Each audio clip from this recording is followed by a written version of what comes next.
I like that one. Oh, So this is dough that I had to make in advance. I'll tell you what I did to make it, and I had to chill it, and now I let it sit in room temperature a little bit so it's easy to roll out. So you got to put your flour on your board to do that. And you take your dough. The dough has all-purpose flour. It has lemon zest. It has sugar. It has salt. It has butter. Don't forget the butter. Do you have a recipe for that? I do, and a little bit Would of anybody water. like me to send them that? Sure.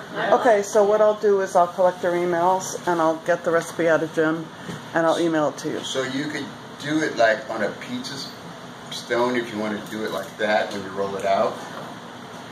And you could do it on a sheet pan, which is what I'm going to do. You could do it on one that has parchment Could you just paper. tell them why you had to do the dough in advance and why you Because couldn't do it? Because it needs to rest and it needs to kind of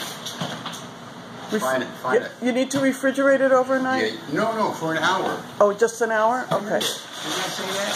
Maybe I didn't say that. Okay. Anyway, you want to move it around on the floured surface so that it doesn't stick, of course. And this kind of a rolling pin, I don't know if you have one of these, but I prefer these kind. You always turn it and start in the center and push it out back because it tends to keep it round that way. So I'm sort of looking for a round shape at the end of the day, and I want it to be just a little bit bigger than that sheet pan so that when I lay it on there and I start folding everything in, it has enough surface. So I'm guessing this is going to be around 14 inches. That'd be my guess. This was 2 cups of flour, just so you know the amount of flour that went in this. It was a stick and a half of butter, 3 tablespoons of sugar, 1 lemon zest. This is a zester that I use. It's like a microplane. If you don't have one, there's many ways to zest a lemon, or you can even use orange or lime if you prefer that flavor. I like the zest in the dough. Okay, and you could use something other than butter, but I think the Italians and the French know how to make desserts, so that's why I told you it's a crostata in Italian, it's a galette in French, and it's an open-faced pie in English. So as you can see, I'm just wasting time, right? Talking to you and turning my dough, keeping it from sticking. You see how nice it's being because I let it rest and I chilled it and all the good stuff that makes a good dough for making a pie. We'll just call it a pie. And there's another little trick that I'm going to show you that you can and cannot do. Now if I was doing this on a pizza stone, I don't have to, or pizza peel, and you just slide it into your pizza oven or whatever, then I wouldn't have to do this little thing that I'm going to show you in just a second.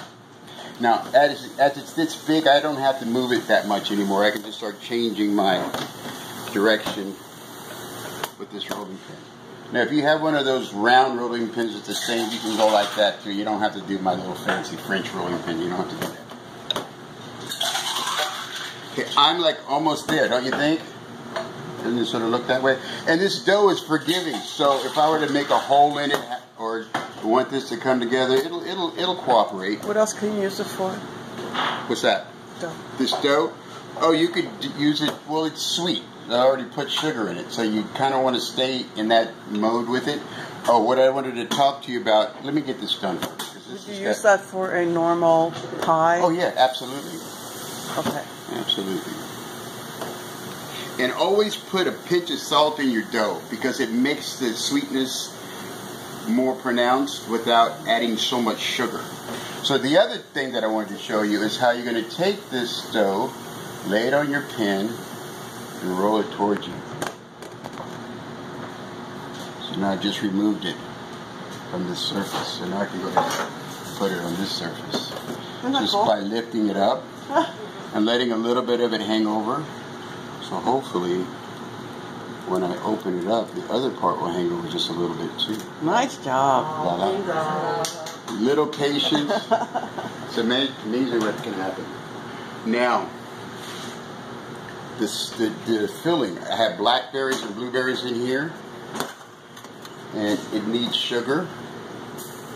2 tablespoons of sugar for this one. This is the amount of fruit, approximately, that you need to make one of these. How much fruit is that? Like There's one of those little containers of blueberries and one little larger container of blackberries. A pint. And I got 3 beautiful Bartlett pears. And I'm going to show you how to cut it without using one of those fancy quarters. I use a vegetable knife. I cut it in half. I keep the skin on it because I love the flavor. Then I cut it in half again. And then I core it by cutting a V into it. So that each one of my pieces are going to be approximately the same size. See that? But that's still too big, so I'm going to cut that in half again. And because I want them in comfortable sort of bite-sized pieces, I'm going to cut that in half this way. So basically those are the size pieces that I'm looking for, okay? So I'm going to just go ahead and knock this out while we're talking, and so you know what I just did.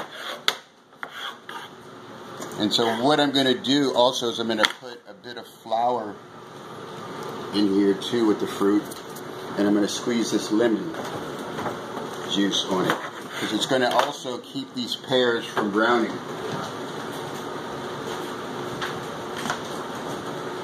Now my favorite recipe for this is using really nice peaches and blueberries. That when I first made